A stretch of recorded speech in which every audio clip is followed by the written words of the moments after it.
আসসালামু আলাইকুম ভিউয়ার্স, যে যেখানে আছেন আশা করি সুস্থ আছেন। তো নতুন একটি ভিডিও নিয়ে আবারও হাজির হয়ে গেলাম আপনাদের সামনে। তো আজকের এই ভিডিওতে আপনাদেরকে দেখাবো যাদের মোবাইল ফোনে চার্জ থাকে না এবং খুব দ্রুত চার্জ কনজিউম হয়, এবং এটার জন্য আপনার ফোনে কিছু সেটিংস রয়েছে। সেই সেটিংসগুলো যদি আপনারা করেন তাহলে আপনার ফোন থেকে চার্জ সহজে শেষ হবে না।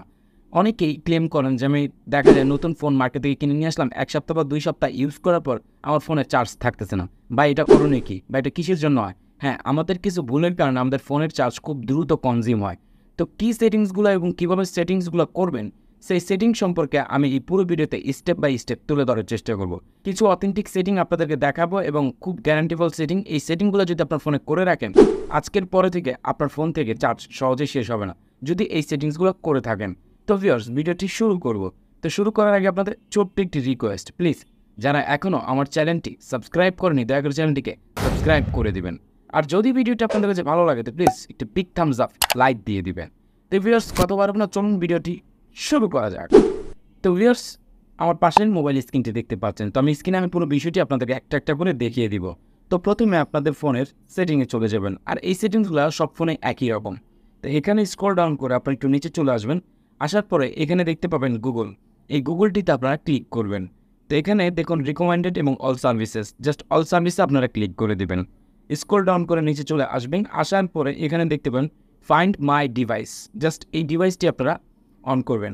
তো এখানে দেখতে পাবেন ইউজ ফাইন্ড মাই ডিভাইস। তো এটা হচ্ছে, এইটা যখন আপনার অন রাখবেন, এটা আপনার ব্যাকগ্রাউন্ডে চলতে থাকবে এবং মোবাইলের চার্জ আপনার কনজিউম করতে থাকবে।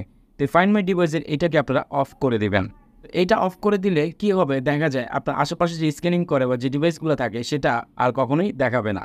তো ইউজ মাই ডিভাইস এটাকে আপনার বন্ধ করে দিতে পারেন, আপনার ফোন চার্জ আগের থেকে কম ব্যয় হবে। তো আমাদের নেক্সট যে সেটিংসটি রয়েছে, আমি ব্যাক চলে আসি। সেটিংয়ে আসার পর এখানে সার্চ বারে লিখবেন প্রিন্ট লেখার সাথে সাথে এই সেটিংসটা আপনার পেয়ে যাবেন। এখানে দেখুন ডিফল্টেড প্রিন্ট সার্ভিস। তো এটাতে আপনার ক্লিক করবেন। ক্লিক করার পর দেখুন এখানে স্ক্যানিং হচ্ছে। আপনার যদি একটু মোবাইল স্ক্রিনে দেখেন, এটা কিন্তু প্রতিনিয়ত স্ক্যানিং করে যাচ্ছে। তো স্ক্যানিংয়ের ফলে কী হচ্ছে, এটা ব্যাকগ্রাউন্ডে রান করতেছে। তো এটাকে আপনার ক্লিক করে এখনই অফ করে দেবেন। আই থিঙ্ক এটা আপনার জন্য ব্যাটারি সেভিংয়ের জন্য খুবই উপকার আসবে। এটা ছিল আমাদের নেক্সট সেটিং। আমরা পরবর্তী সেটিংসটাতে চলে যাব। এগেন নাও আপনার সেটিংস সার্চ বারে এসে ক্লিক করবেন ওয়াইফাই স্ক্যানিং। দেখুন ওয়াইফাই স্ক্যানিং লেখার সাথে সাথে এই যে চলে আসছে ওয়াইফাই স্ক্যানিং, ব্লুটুথ স্ক্যানিং। এই দুইটার কাজ হচ্ছে প্রতিনিয়ত ওরা স্ক্যানিং করতে থাকে এবং ব্যাকগ্রাউন্ড এটাকে রান করে রাখে। তো এই দুইটা সেটিংই আপনারা এখনই অফ করে দিবেন। মারাত্মক লেভেলের চার্জ এটা কনজিউম করে, তো এটা আপনারা এখনই অফ করে দিবেন।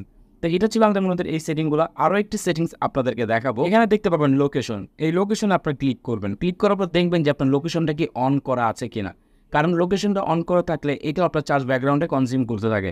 জাস্ট এটা যদি অন করা থাকে তাহলে এটাকে অফ করে দেবেন, কোনো মতে এটাকে অন করে রাখবেন না। That's it, close down. যেহেতু আপনার লোকেশনটা সবসময় প্রয়োজন পড়ে, যখন প্রয়োজন পড়ে সেটা অন করবেন এবং সেটাকে আপনারা অফ করে দিবেন। ওকে, সেটা অফ হয়ে গিয়েছে। এখন আরও একটি সেটিং আপনাদের সামনে নিয়ে আসবো। এগেন নাও সেটিংয়ে চলে আসবেন। আসার পরে এখানে দেখতে পাবেন notification status bar. Notification status বারে আপনারা এখানে ক্লিক করবেন। তো এটাতে আসার পর মূলত বিষয় হচ্ছে আমাদের ফোনে অনেক অ্যাপ ইনস্টল করা থাকে। তো আমাদের সব অ্যাপের নোটিফিকেশন কিন্তু প্রয়োজন পড়ে না। হোয়াটসঅ্যাপ, ইমো, এগুলো নোটিফিকেশন ছাড়া, তো মেসেঞ্জার নোটিফিকেশন ছাড়া আমাদের কোনো অ্যাপসের নোটিফিকেশন প্রয়োজন পড়ে না। তো এইখান থেকে আপনার যে অ্যাপসের নোটিফিকেশন প্রয়োজন নেই, আপনারা এখান থেকে উপর দেখবেন অ্যালাউ নোটিফিকেশন, এটাকে অফ করে দেবেন।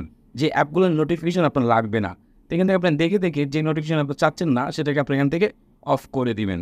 আমি কয়েকটা অফ করে দিলাম, আপনাদের ডেমো দেখালাম, যাতে এইভাবে আপনাদের প্রয়োজন ছাড়া এই অ্যাপগুলোর নোটিফিকেশন অফ করে দেবেন। ইভেন এই নোটিফিকেশনের মাধ্যমে কিন্তু আপনার ব্যাটারি চার্জ কনজিউম হয়। আরও একটি সুন্দর একটি টেকনিক রয়েছে। আমার মোবাইলটি দেখতে পাচ্ছেন হোয়াইট ব্যাকগ্রাউন্ড দেওয়া আছে, মানে সাদা কালো রয়েছে। তো এটার জন্য আপনার ফোনটিকে ডার্ক মোডে চালাতে পারেন। তো ডার্ক মোডটি কোথায় পাবেন, ডিসপ্লে অ্যান্ড ব্রাইটনেসে ক্লিক করবেন। ক্লিক করবেন ডার্ক মোডে আপনারা এখান থেকে ক্লিক করে দেবেন। এতে করে ডার্ক মোডে আপনারা যদি মোবাইল ফোনটি চালান তাহলে ব্যাটারিটা সেভিং হবে এবং আপনার দেখা যায় চার্জটা অনেকখানি বেঁচে যাবে। এই সেটিংসগুলো খুবই উপকারী সেটিংস। প্রত্যেকটা সেটিং যদি আপনারা দেখে থাকেন, আই থিঙ্ক আজকের পর থেকে আপনার মোবাইলের চার্জ কোনোভাবেই শেষ হবে না। হ্যাঁ, শেষ হবে, কিন্তু অনেকটা লং টাইম নিয়ে শেষ হবে। এতে করে আপনার চার্জ সেভিং মোডে থাকবে। তো ফাইদার ভিডিওটি আজ এই পর্যন্তই ছিল। যদি ভিডিওটি আপনাদের কাছে ভালো লেগে থাকে তো প্লিজ ভিডিওটি অবশ্যই সবার মাঝে শেয়ার করে দেবেন, যাতে আপনার দ্বারাই অন্য কেউ উপকৃত হয়। দেখা হবে নতুন কোনো ভিডিওর সাথে। ততক্ষণ ভালো থাকবেন। আল্লাহ হাফেজ।